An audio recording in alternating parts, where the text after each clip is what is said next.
तो चलिए, जैसे हम लोग अभी पिछली क्लास में निरंतर एक टॉपिक पर काम कर रहे हैं, जो कि जो वित्तीय संरक्षण के अंतर्गत जियो को संरक्षण प्रदान करने की विधि में आती है। जैसे हम लोग अभी पिछली वीडियो में देखे थे घड़ियाल प्रजनन परियोजना के बारे में, और उसी क्रम में आगे बढ़ते हुए हुंगल परियोजना, कस्तूरी मृग परियोजना आदि जो परियोजनाएं बची हुई थी उनको देखे थे। उसी क्रम में जो भी इकोलॉजी एनवायरनमेंट के टॉपिक में जो बचे हुए परियोजनाएं हैं उनको इस क्लास में कवर करेंगे, और बचे हुए जो परियोजना हो रहेंगे उनको अगले क्लास में देखेंगे। तो एक दो क्लास में जो परियोजना वाला टॉपिक चल रहा था ये कंप्लीट हो जाएगा। तो ये एक क्लास ये और एक क्लास एक और, दो में हमारा जो इकोलॉजी एनवायरनमेंट के चैप्टर में सिलेबस में जो परियोजना का टॉपिक है वो कंप्लीट हो जाएगा। तो आज वाली क्लास में हम लोग देखेंगे, उसी क्रम में आगे बढ़ते हुए, उसी सीरीज में आगे बढ़ते हुए जो पिछली क्लास से हम लोग शुरू किए थे, परियोजना का जो सीरीज चल रहा था उसी क्रम में आगे बढ़ते हुए आज हम लोग देखेंगे गिर सिंह परियोजना। आज का टॉपिक क्या रहेगा? आज का टॉपिक का नाम होगा गिर सिंह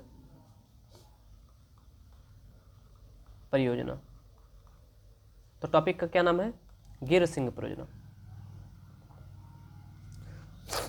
तो एक मिनट। तो दरअसल हम लोग को ये समझना होगा गिर सिंह परियोजना में, सबसे पहली बात तो ये जो गिर का जंगल है, ये गिर का जंगल पाया जाता है, इम्पॉर्टेंट है, गिर राष्ट्रीय उद्यान भी से कहेंगे, अभी तो फिलहाल गिर देखें। तो ये गुजरात के किस राज्य में पाया जाता है गिर राष्ट्रीय उद्यान? तो जो गिर राष्ट्रीय उद्यान है ये गुजरात के जूनागढ़ क्षेत्र में, जूना किस क्षेत्र में? जूनागढ़ क्षेत्र में, अर्थात जूनागढ़ जिला में। तो अगर हम लोग ध्यान से देखें तो जो गिर का जंगल है या गिर राष्ट्रीय उद्यान है किस क्षेत्र में आता है? तो ये गुजरात के जूनागढ़ जिले में आता है। तो फिर जो गिर सिंह परियोजना चलेगा किस गुजरात के किस जिले में चलेगा? तो गुजरात के जूनागढ़ जिले में चलाया जाएगा। किसके द्वारा चलाया जाएगा? तो ये चलाया जाएगा केंद्र सरकार के द्वारा। किसके द्वारा? केंद्र सरकार के द्वारा। तो याद रखिए ये केंद्र प्रायोजित योजना है, अर्थात गिर सिंह परियोजना जो कि गुजरात के जूनागढ़ जिले में स्थित गिर राष्ट्रीय उद्यान में चलाया गया। किसके द्वारा चलाया गया? केंद्र सरकार के द्वारा। और इस कार्यक्रम में देखा गया कि जो एशियाई सिंहों की संख्या, किसकी? एशियाई सिंहों की संख्या, सिंहों की संख्या में निरंतर क्या आया? वृद्धि देखा गया, में निरंतर वृद्धि दर्ज किया गया। किसकी तुलना में? तो जब 2015 में 2 से 5 मई के बीच में, कब से? 2 से 5 मई के बीच में क्या हुआ था? जनगणना हुआ था, अर्थात इसकी गणना हुई थी। तो जब एशियाई सिंहों की गणना 2 से 5 मई 2015 में किया गया तो देखा गया इसमें 27% की वृद्धि हुई। कितने प्रतिशत की? 27% की। किसकी तुलना में? 2010 की तुलना में। किसकी तुलना में? 2010 की तुलना में। अब चलिए एक और बात किया जाए, एशियाई सिंह। तो याद रखिए पूरे विश्व में भारत एकमात्र एक ऐसा देश है जहां एशियाई सिंह पाए जाते हैं। बाकी एशिया के किसी भी देश में एशियाई सिंह नहीं पाए जाते। भारत एकमात्र एशियाई शेरों का आवास है, घर है। इसके अलावा एशिया के किसी अन्य देश में एशियाई शेर नहीं पाए जाते। सबसे बड़ी बात, एशियाई शेर जिनकी संख्या निरंतर कम होती जा रही थी, भारत सरकार के द्वारा एशियाई सिंह परियोजना को लाया गया, और इसी के तहत केंद्र सरकार के द्वारा लगातार प्रयास किया गया। सतत प्रयास के माध्यम से जब देखा गया इनकी संख्या में निरंतर वृद्धि आ रही है, वृद्धि दर्ज किया गया। कब? तो जो इनकी जनगणना हुई थी 2015 में 2 से 5 मई के बीच, तो उसमें ये पता चला कि इसमें सॉरी 25 नहीं 27%, कितने 27% की वृद्धि हुई। किसके तर्ज पे? तो 2010 की तुलना के तर्ज पे, अर्थात जब 2010 में जनगणना की गई थी उसकी तुलना में 2015 में जो जनगणना की गई, तो इसमें पाया गया कि एशियाई सिंघों की तुलना में, एशियाई सिंघों में 2010 की तुलना में 2015 में 27% की वृद्धि हुई। इसमें एक इंटरेस्टेड पॉइंट एक ये भी है कि अगर हम लोग ध्यान से देखें तो जो एशियाई शेर है, एशियाई शेर, ये गुजरात के जिला में पाए जाते हैं।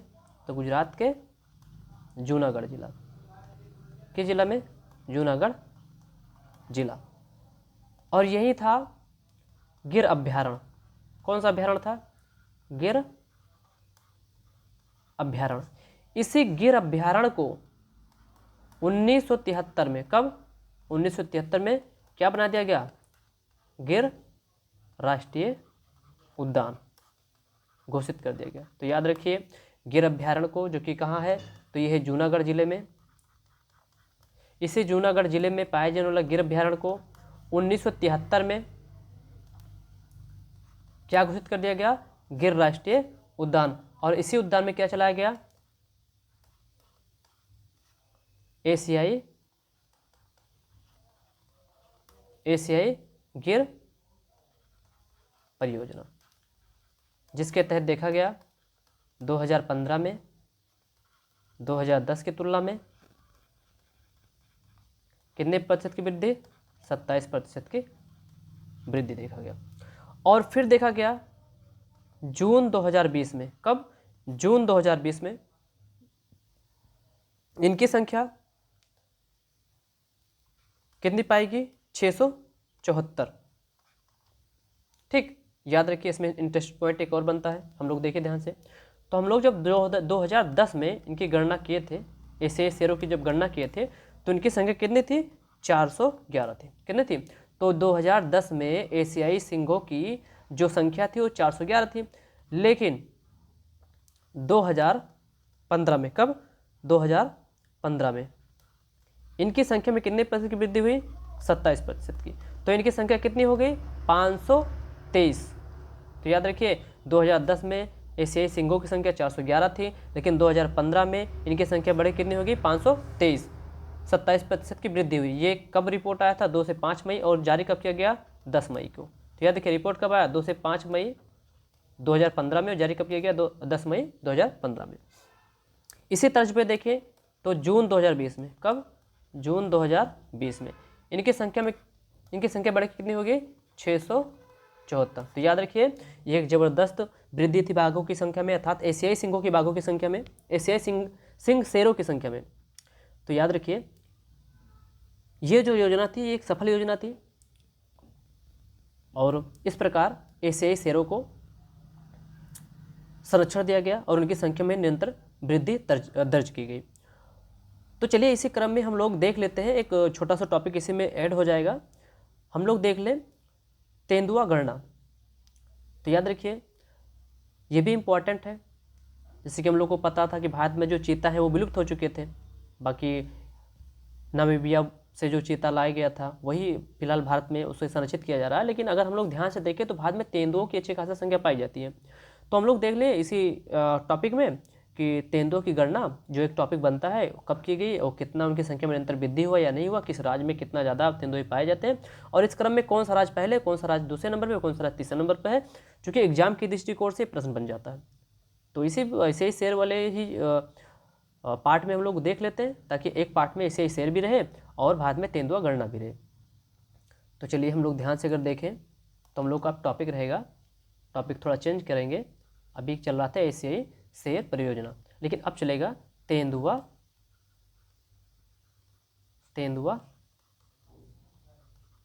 गणना। तो याद रखिए टॉपिक का नाम क्या रहेगा? तेंदुआ गणना, अर्थात तेंदुओं की जनगणना। तो भारत में जो तेंदुओं की पहली जनगणना की गई, तो भारत में तेंदुओं की जो पहली गणना की गई वो की गई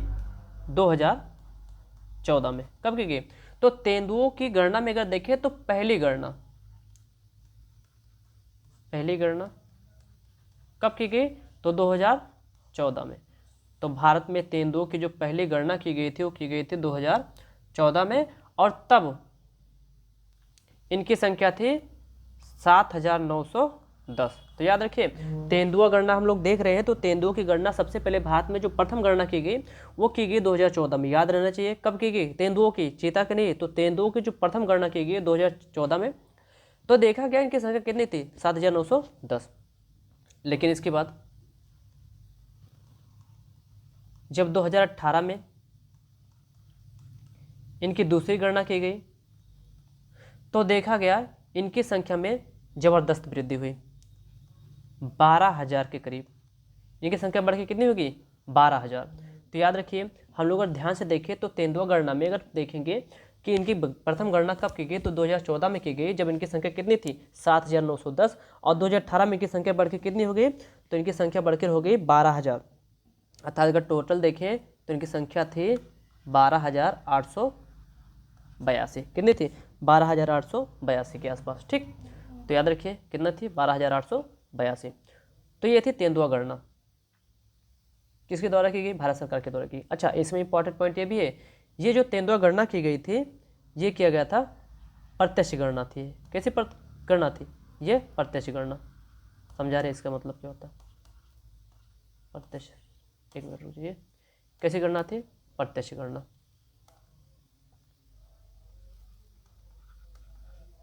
प्रत्यक्ष गणना मतलब इसमें शेरों को इसमें तेंदुओं को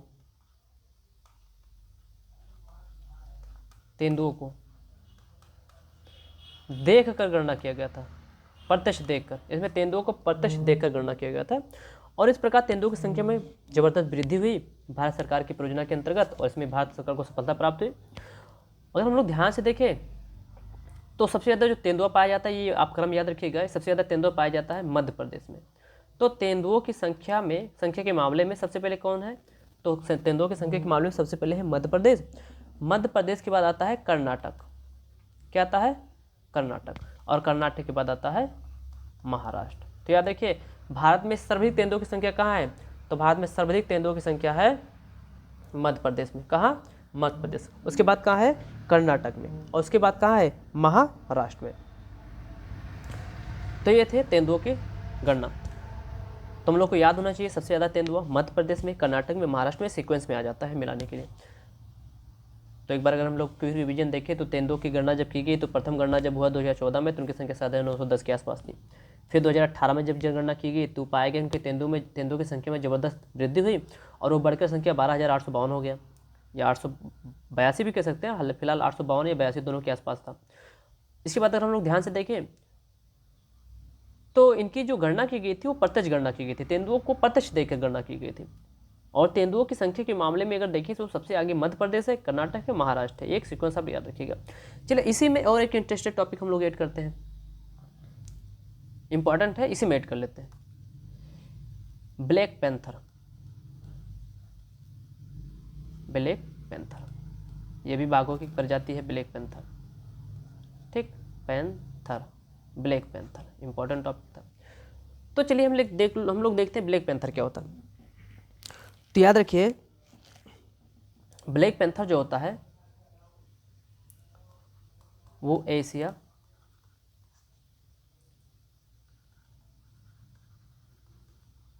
अफ्रीका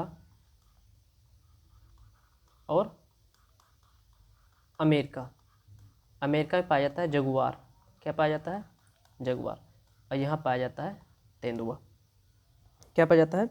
तेंदुआ। ये दोनों का मिश्रित प्रजाति है। क्या है? मिश्रित प्रजाति। तो याद रखिए, जो ब्लैक पैंथर होता है, सबसे पहले हम लोग देखें ब्लैक पैंथर की संख्या भी बताएंगे। तो जो ब्लैक पैंथर है, ये ब्लैक पैंथर एशिया में पाए जाने वाले तेंदुआ, अफ्रीका में पाए जाने वाले तेंदुआ और अमेरिका में पाए जाने वाले जगुआर, इन तीनों की एक मिश्रित प्रजाति है। दरअसल ब्लैक पैंथर काले रंग का होता है। किस रंग का होता है? काले रंग का। चूंकि इसे काला रंग त्वचा में पाए जाने वाले किसमें? त्वचा में पाए जाने वाले,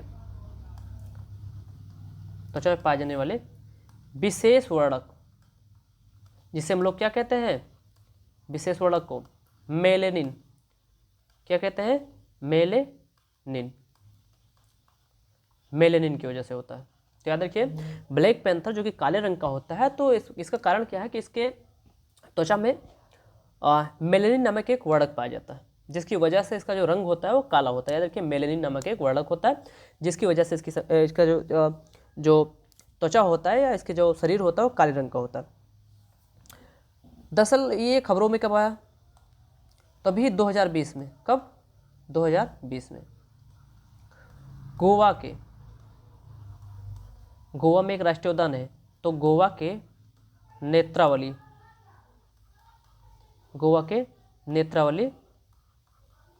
राष्ट्रीय उद्यान में इन्हें देखा गया। तभी खबर में कब आया? तो सन 2020 में गोवा के नेत्रावली राष्ट्रीय उद्यान में इन्हें देखा गया, इनकी मौजूदगी का पता लगाया गया। तो चलिए, इस प्रकार ये था ब्लैक पैंथर के बारे में कि भी हाल ही में ब्लैक पैंथर को कहाँ देखा गया। तो गोवा के नेत्रावली राष्ट्रीय उद्यान में देखा कि ब्लैक पैंथर क्या होता है। अमेरिका, भारत और अफ्रीका के तेंदुआ और जगुआर का मिश्रित एक प्रजाति होती है। तो चलिए, ये क्लास हम लोग यही ख़त्म करते हैं और एक इंटरेस्टिंग टॉपिक हम लोग थोड़ा सा देख लें, जो कि नोट बिंदु में हम लोग याद कर सकते हैं, हालांकि एग्जाम में बन जाता है। वो क्या है कि वाइल्ड लाइफ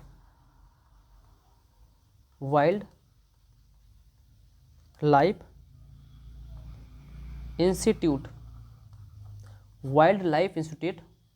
ऑफ इंडिया, ये चूंकि लूसेंट टाइप का क्वेश्चन है। World life institute of India,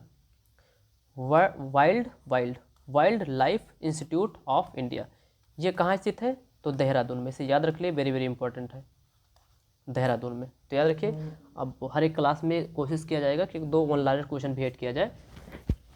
तो अभी अगर देखें ध्यान से, तो आज का जो एक वन लाइनर क्वेश्चन है वो इंपॉर्टेंट क्वेश्चन है। वो क्या है कि wild life institute of India कहाँ स्थित है? तो देहरादून में। फिर से एक बार रिवीजन करते हैं। Wild life institute of India ये कहाँ है? तो ये देहरादून में स्थित है, wild life institute of India. तो चलिए, अब इस आज के क्लास में इतना ही। अभी हम लोग अच्छा चलिए ठीक है, 1 मिनट के लिए हम लोग एक और इसमें टॉपिक ऐड कर लेते हैं, वो है हिम तेंदुओं के बारे में, ताकि ये जो टॉपिक चल रहा है शेरों की, तेंदुओं की, ब्लैक पैंथर की और हिम तेंदुओं की, ये एक ही क्लास में क्या हो जाए, कवर हो जाए। तो एक 5 मिनट या 8 मिनट का समय और इसमें लगेगा, तो वीडियो करीब आधे घंटे की हो सकती है। तो चलिए, इसी में हम लोग और ऐड कर लेते हैं हिम तेंदुओं के बारे में। तो हम लोग अगर हिम तेंदुओं को ध्यान से देखें, तो चलिए हम लोग पढ़ते हैं प्रोजेक्ट ध्रुवीय तेंदुआ। क्या पढ़ेंगे? इसी में ऐड करते हैं, एक नया टॉपिक है, इंटरेस्टिंग टॉपिक है, प्रोजेक्ट ध्रुवीय तेंदुआ। तो चलिए, अब एक नेक्स्ट टॉपिक जो हम लोग शुरू कर रहे हैं, उस टॉपिक का नाम क्या है? प्रोजेक्ट ध्रुवीय तेंदुआ। कौन सा टॉपिक है? प्रोजेक्ट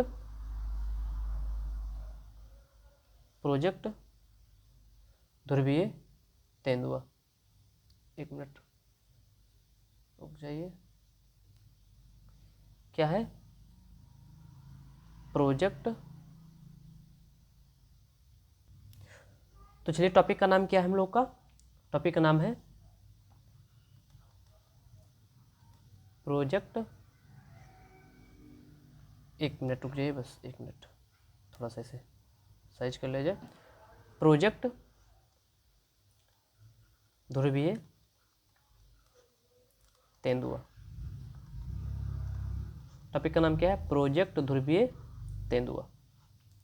तो चलिए, इसके बारे में हम लोग ध्यान से देखें, तो चूंकि इंटरेस्टिंग टॉपिक है, समझा जाएगा। तो अगर हम लोग ध्यान से मैप देखें भारत का, तो हम लोग देखेंगे कि उच्च अक्षांश में, भारत में स्थित उच्च अक्षांशीय राज्य, जिसमें जम्मू कश्मीर, लद्दाख, हिमाचल प्रदेश, सिक्किम और अरुणाचल प्रदेश आता है। क्या आता है? अरुणाचल प्रदेश। तो इन राज्यों में हम लोग को हिम तेंदुआ देखने को मिलता है, जिनकी संख्या भी अच्छी खासी है। तो चलिए देखते हैं हिम तेंदुआ क्या होता है, उच्च अक्षांश क्या होता है। तो अगर हम लोग ध्यान से देखें तो हिमालयन क्षेत्र में, अर्थात जहाँ पर ठंडी ज़्यादा होती है, जहाँ बर्फ़ पड़ते हैं, तो ठंड प्रदेश कहा जा सकता है। तो किस प्रदेश में? हिमालयन प्रदेश में, हिमालयन प्रदेश में पाए जाने वाले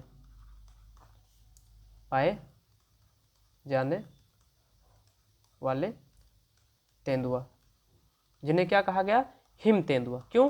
क्योंकि यहाँ पर बर्फबारी, ठंडी ज़्यादा होती है, इसलिए उन्हें हिम तेंदुआ कहा गया था। बर्फ या ठंड में प्रदेश में रहने वाले तेंदुआ को हिम तेंदुआ कहा गया। चूँकि कारण क्या था? इनके आवास, इनके रहन सहन तथा इनके निकेत को क्या करने के लिए? संरक्षित करने के लिए सरकार के द्वारा क्या लाया गया? नई नीति लाई गई। इसमें खास बात क्या था? इसमें लोगों को भी शामिल किया गया। इनके संरक्षण में किसको शामिल किया गया? लोगों को भी शामिल किया गया। चलिए इसे समझा जाए क्या है, क्या ध्यान से देखिए। तो जो लोग हम प्रोजेक्ट ध्रुवीय तेंदुआ पढ़ रहे हैं, दरअसल ध्रुवीय क्या होता है? उच्च अक्षांश में पाए जाने वाले जीवों को कहा जाता है, जो कि ठंड प्रदेश में पाए जाते हैं। तो उसी को हिम भी कहा जाता है। हिम माने बर्फ होता है, बर्फीले क्षेत्रों में पाए जाने वाले जीवों को कहा जाता है।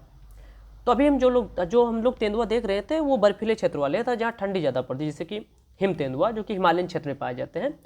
हम लोग देखें तो जो हिमालयन तेंदुए थे उनकी संख्या में गिरावट आ रही थी। कारण क्या था? आवास, रहन सहन, निकेत, ये सब संरक्षित नहीं थे। तो हम लोग अर्थात भारत सरकार के द्वारा इनके आवास को संरक्षित किया गया, और इनके आवास को संरक्षित रखने के लिए एक नई नीति लेके आई गई। और इसमें क्या किया गया? उसमें स्थानीय लोगों को भी शामिल किया गया। और जब स्थानीय लोगों को शामिल किया गया तो इनकी संख्या में ज़बरदस्त वृद्धि देखने को मिली। जैसे अगर हम लोग देखें तो स्थानीय लोगों में क्या क्या था, कहाँ के लोग या कहाँ ये परियोजना चलाया गया। तो सबसे पहले अगर हम लोग ध्यान से देखें तो उच्च अक्षांश में, जहाँ जो बर्फीले क्षेत्र में आते हैं, जो वहाँ ठंडी ज़्यादा होती है, जैसे कि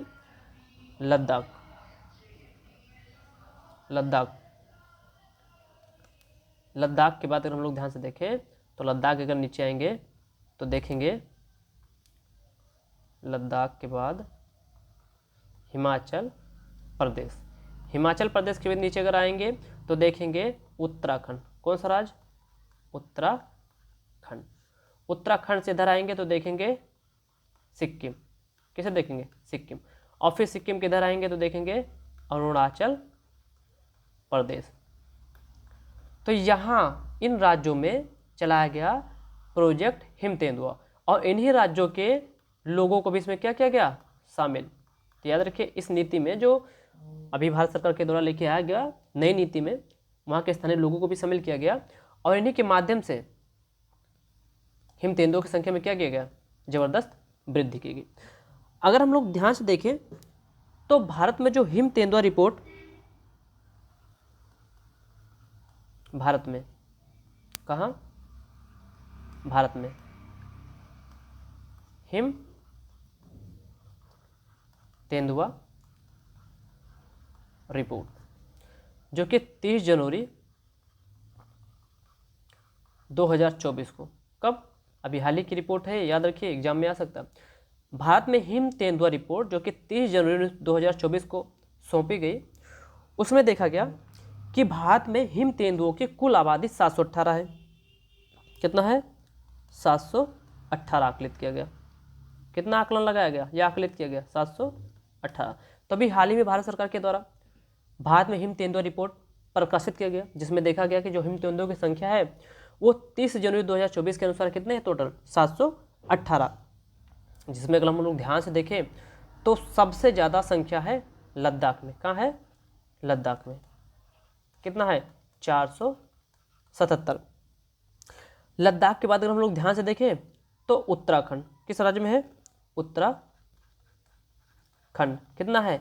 124। उत्तराखंड के बाद अगर हम लोग ध्यान से देखें तो हिमाचल प्रदेश में, किस प्रदेश में? हिमाचल प्रदेश में कितना है? 51। इसके बाद अगर हम लोग आगे बढ़ेंगे तो देखेंगे अरुणाचल प्रदेश में कितना है? 36। तो और अगर हम लोग देखें सिक्किम में, कहाँ देखें? सिक्किम में 21 और जम्मू एंड कश्मीर में कितना है? 9। तो याद रखिए सीक्वेंस। अगर हम लोग ध्यान से देखें तो भारत में हिम तेंदुआ रिपोर्ट जो कि 30 जनवरी 2024 को लाया गया था, उसमें देखा गया कि भारत में टोटल हिम तेंदुओं की जो संख्या 718 है और ये संख्या सबसे ज़्यादा कहाँ है? तो ये संख्या सबसे ज़्यादा है लद्दाख में। कितना है? 477। कितनी संख्या है? 477 के आसपास है। और अगर हम लोग ध्यान से देखें तो सबसे आगे है हिम तेंदुओं की संख्या में लद्दाख 477, फिर उत्तराखंड है, फिर हिमाचल प्रदेश है और फिर अरुणाचल प्रदेश है, सिक्किम है और JSK। जैसे अगर हम लोग मैप के हिसाब से देखें तो सबसे ऊपर कौन सा है? तो लद्दाख। क्या है? लद्दाख 477। फिर क्या है? उत्तराखंड कितना? 124। और फिर यहीं ऊपर हिमाचल प्रदेश कितना है? 51। इसके बाद क्या है? इसके बाद है हिमाचल प्रदेश के बाद है अरुणाचल प्रदेश। कौन सा है? अरुणाचल प्रदेश। कितना है ये? 36। इसके बाद सिक्किम कितना है? 21। इसके बाद JSK कितना है? 9। तो ये थी हिम तेंदुओं की रिपोर्ट जो 30 जनवरी 2024 को किसके द्वारा? पर्यावरण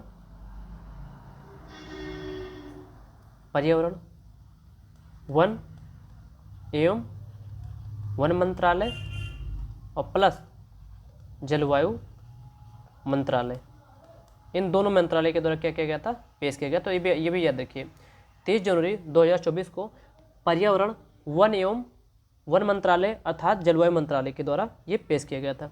इसको ऐसे भी कहा जा सकता है कि भारत सरकार के केंद्रीय पर्यावरण, क्या कहा जाएगा? किसके द्वारा? तो भारत सरकार के केंद्रीय पर्यावरण वन एवं जलवायु परिवर्तन मंत्रालय के द्वारा पेश किया गया। क्या पेश किया गया? 30 जनवरी 2024 को हिम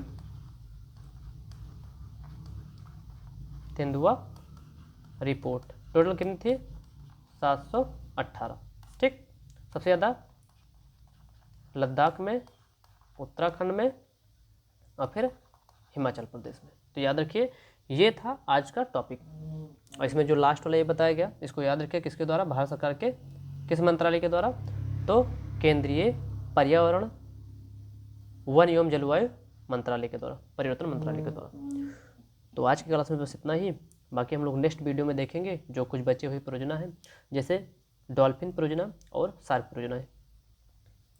तो चलिए बस आज की क्लास में इतना ही।